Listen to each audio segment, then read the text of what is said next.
las flores que engalanam mi jardín son las más lindas paraguayas Checambar. Yo te idolatro, mujercita guaraní, y mi suspiro va diciendo lo hipotar.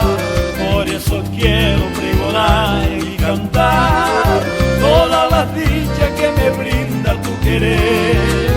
Hoy más que nunca sueño ser tu compañero y vivir siempre a tu lado, paraguaya mi corazón. De tu boca deliciosa libaré la dulce miel, al comer tus labios que con embaé formaremos nuestro nido y serás tú la mujer, compañera buena, dueña de todo mi ser.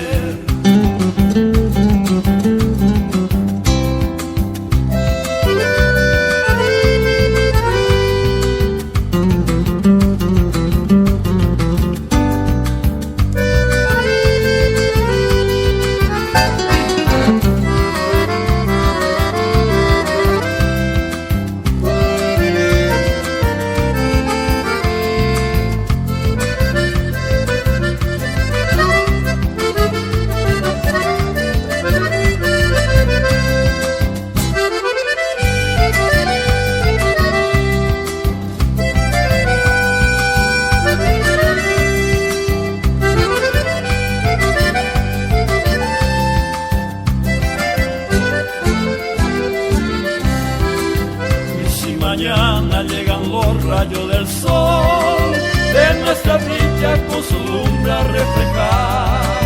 Con mi guitarra cantaremos al amor y a los que sufren para mí llegar su mar. No habrá tristeza alrededor de nuestro hogar, tú siempre alegre y yo dichoso te diré. Cuánto te quiero, paraguaya mi adorada, mujercita idolatrada, dueña de todo mi ser. De tu boca deliciosa libaré la dulce miel, al comer tus labios que con